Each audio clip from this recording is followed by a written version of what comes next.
توڑ کر کہتے ہیں ہم اللہ اس کے رسول پر ایمان لائیں، ان کمینوں کو پتہ ہی نہیں، ہم جسے بھی مانتے ہیں یار سے مانتے ہیں، اس لیے یہ مومن نہیں ہیں۔ اور آگے فرمایا یخادعون اللہ، یہ لوگوں کو دھوکہ دیا چاہتے ہیں، اللہ کو دھوکہ دیا چاہتے ہیں اور مومنین کو، حالانکہ یہ اپنے آپ کو دھوکہ دیتے ہیں اور انہیں شعور نہیں ہے۔ انہیں کیا ہے؟ دھوکہ تو اللہ کو تب دیں جب اللہ کو حقیقت حال کا پتہ نہیں، پھر ہی دھوکہ دیا جا سکتا ہے نا، بلکہ اللہ کی اطاعت سے حضور بھی سب کچھ جانتے ہیں، سارے غیب اللہ نے اپنے محبوب کو عطا فرمایا قیامت تک کا، لیکن حضور کیوں نہیں بول رہے تھے؟ اس لیے کہ وحی الہی نہیں آئی، حکمتیں ہوتی ہیں، بڑی حکمتیں ہوتی ہیں، بڑے راز ہوتے ہیں، پتا تھا یہ منافق ہیں اور بدتر ہیں، پیچھے نماز پڑھ رہے تھے، صحابہ بھی پڑھ رہے تھے، وہ بھی پڑھ رہے تھے، ٹوپیاں ان کی بھی، داڑیاں ان کی بھی، تنبیاں ان کی اوپر تھیں، اور اس میں یہ زیادہ ہی آگے ہوتے ہیں یہ ظاہری اعتبار سے، اس لیے کہ ہمیں قتل نہ کیا جائے، کیونکہ پھر تو جنگ ہونی تھی، انہیں قتل کیا جانا تھا، اسلامی جو سزائیں ہیں وہ نافذ ہونی تھیں، تو ان کتوں نے کیا کیا؟ کلمہ پڑھ لیا ظاہری طور پر تاکہ ہمارا خون نہ ہو اور پھر ہمیں مال بھی ملے، فائدہ بھی اٹھائیں اور اندر اندر سے مسلمانوں کی جڑیں کاٹیں، یہ منافقین کا کام ہے۔ اور نبی اکرم صلی اللہ علیہ وسلم کے پیچھے جہاں صحابہ نماز پڑھتے تھے یہ بھی نماز پڑھتے تھے، اور یہ سمجھتے تھے ہم دھوکہ دیتے ہیں۔ اب نعوذ باللہ اللہ کو تو کوئی دھوکہ ہی نہیں دے سکتا۔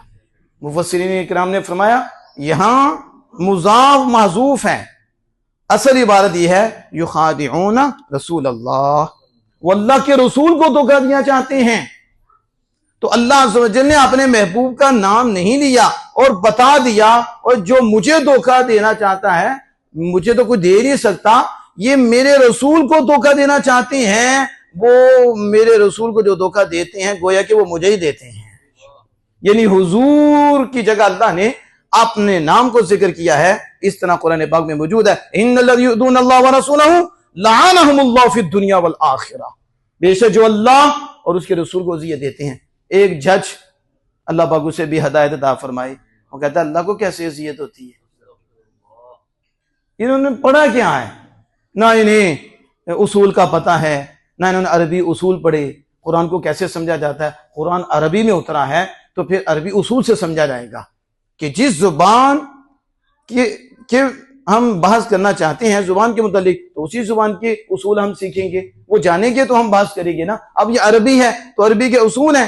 اب اللہ جل وعلا جو اللہ اس کے رسول کو ذکر دیتا ہے، اس کمینے کو یہ نہیں پتا کہ یہاں تو اللہ نے اپنے محبوب کی شان کو واضح کیا ہے، جو یار کا دل دکھاتا ہے مجھے تو کوئی تکلیف نہیں دے سکتا، جو میرے یار کو تکلیف دیتا ہے وہ مجھے ہی دیتا ہے۔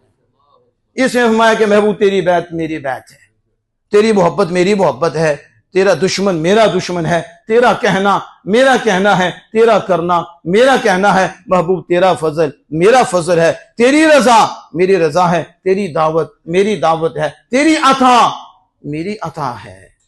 اب یہ قرآن پاک ہے، دوئی کے تصور کو یہاں مالک نے ختم کیا۔ جب یار ہوتے ہیں تو پھر بات ایک ہوتی ہے، میں تو مالک ہی کہوں گا کہ ہو مالک حبیب، یعنی محبوب اور محب میں نہیں میرا تیرا۔ اب یہاں میں جو عرض کر رہا تھا کہ یخادعون اللہ، بات کو مکمل کرنے لگا ہوں۔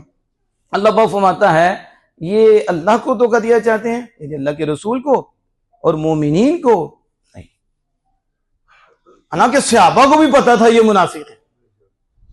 رسول اللہ صلی اللہ علیہ وسلم کی کرم نوازی سے صحابہ کو بھی پتا تھا، لیکن کیوں نہیں واضح کرتے تھے؟ کیونکہ حکمتیں تھیں، راستہ، تو اس لیے واضح نہیں کیا کہ یہ ہیں۔ تو فرمایا کہ مومنین کو بھی دھوکہ نہیں دے سکتے، یہ اپنے آپ کو دیتے ہیں۔ یہ آیت کیا بتا رہی ہے؟ دھوکہ، انہیں نہ پتا ہوتا تو پھر دھوکہ دیتے۔ اس لیے اسلام جو ہے وہ ترقی کرتا رہا، ان کا پتا تھا نا تو صحابہ کرام رکے نہیں ہیں، پھر وہ اپنا کام کرتے رہے، لیکن انہیں سمجھ نہیں آ رہی تھی کہ دھوکہ تو ہم اپنے آپ کو دے رہے ہیں، ادھر تو ہمارے دھوکے میں تو وہ پھنسے نہیں جا رہے، وہ تو دن بدن اللہ کی اطاعت و فرما برداری میں آگے نکل رہی ہے اور اسلام پھیل رہا ہے، اسلام کی ترقی ہو رہی ہے، لیکن انہیں سمجھ نہیں آتی تھی۔ یہ اللہ سے دعا کیا کرو کہ مالک یہ آنکھیں کھلی رہیں، یہ بھی کھلے رہیں، حق بات قبول ہو، اس سے سمجھ بھی آ جائے, یہ حق کی طرف ہی جائے. ایک تو ہے عقل اندھی ہوتی ہے, ایک ہے یہ بھی اندھی ہو جاتی. تو اسی نہیں کہتے وہ تو انجی لگتا ہے اندھا ہی ہو گیا سی. میں نے بھائی سے بات کی, اس سے کی, وہ تو سمجھ نہیں آئی, اسے سب کچھ پتا ہے, اب اس نے سب کچھ دیکھا ہے, وہ تو ایسے جیسے اندھا ہی ہو گیا ہے. یہی حال منافقین کا تھا کہ وہ سمجھ رہے تھے ہم دھوکہ دے رہے ہیں, حالانکہ ایسا نہیں تھا, بلکہ دھوکہ اپنے آپ کو دے رہے تھے. ان کے سامنے تھا کہ اسلام پھیل رہا ہے, ہمارے دھوکے سے تو نہیں رکا, ہماری کرتوتوں سے نہیں رکا, ہماری کافروں سے میل جول سے بھی نہیں ہوا, خبریں ادھر دے رہی ہیں, پھر بھی اسلام پھیل رہا ہے, پھر سمجھ کیوں نہیں آ رہی؟ مالک فرماتا ہے کہ ان کے شعور بھی کام نہیں کرتا, نہ ان کا کان کام کرتا ہے, نہ ان کی آنکھ کام کرتی ہے کہ انہیں نظر آ رہا ہے لیکن سمجھ نہیں آ رہی. اس لیے فرمایا یہ ڈنگروں سے بھی بدتر ہیں, یہ شد البریہ سب سے بدتر مخلوق ہیں. بلکہ کہ ڈنگر تو پھر ڈنگر ہے نا, یہ ڈنگروں سے بدتر ہیں, یہ اینٹ پتھر ہیں. یہ کیا ہے؟ کیونکہ جو جانور ہوتا ہے نا وہ بھی اس سے دیکھ لیتا ہے, وہ محسوس کرتا ہے کہ یہ میرا مالک ہے, وہ محسوس ہوتا ہے جانور کو یہ گھڑا ہے, یہ گھڑا نہیں ہے.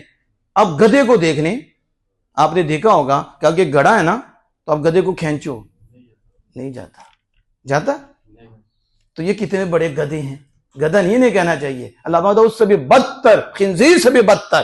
یعنی کہ وہ بھی اپنی آنکھ سے محسوس کر لیتے ہیں, وہ بھی محسوس کرتے ہیں, حس ان کی بھی کام کرتی ہے, لیکن ان کی حس مر گئی, ان کے حواس بھی مر گئے. ان کے سامنے اسلام پھیل رہا ہے اور اسلام غالب آ رہا ہے, اور پھر شان و شوکت صحابہ کی وہ سامنے ہے کہ ہماری اتنی کرتوتوں کی وجہ سے بھی اسلام رکا نہیں, اسلام پھیل رہا ہے. اللہ پاک فرماتا پھر بھی ان کو سمجھ نہیں آ رہی, نہ اندر کا کام کر رہا ہے نہ ظاہر کام کر رہا ہے. اس لیے کہا کہ یہ سب سے بدتر مخلوق ہے. یوں سمجھو یہ اینٹ پتھر ہیں, جیسے نہ اینٹ پتھر دیکھتے ہیں نہ انہیں یہ شعور ہے, ایسے ہی ان کمینوں کا حال ہے کہ دل میں کفر رکھا, زبان پہ کلمہ کہا, اور انہیں یہاں تک سمجھ نہ آئی کہ ہم دھوکہ دے رہے ہیں اپنے آپ کو. اور آگے فرما دیا فی قلوبہم مرض فزادہم اللہ مرضا, ان کی دلوں میں بیماری ہے, اللہ نے اور بڑھا دی. کیا بیماری تھی؟ یہی برے عقائد تھے ان کے دل میں, رسول اللہ صلی اللہ علیہ وسلم کا بغض تھا ان کے دل میں, اسلام کا بغض تھا ان کے دل میں, کفر تھا ان کے دل میں. تو آپ سمجھتے ہیں, میں مثال دے کے بات کو مکمل کرتا ہوں. مثلا آپ کے ساتھ کسی کو دشمنی, دل سے وہ آپ کا دشمن ہے, تو جب آپ کو خوشی ملے گی وہ خوش ہوگا, تو کیا ہوگا؟ اس کی تکلیف بڑھے گی. کیا ہوگی؟ بڑھے گی کہ نہیں؟ آپ سے حسد کرتا ہے, آپ کو اللہ نے اور دے دیا, وہ جلے گا کہ نہیں؟ اس کی جلن کم ہوگی یا بڑھے گی؟ اب یوں سمجھو فی قلوبہم مرض, ان کے دلوں میں عقیدے کی بیماری تھی. کس کی؟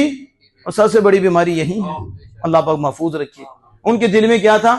رسول اللہ کا ذکر سن کے دن میں ہی رات کے 12 بج جائیں اور رات کے 12 بجے صبح کے 12 بج جائیں تو سب اللہ منافق ہے. یہ کون ہے؟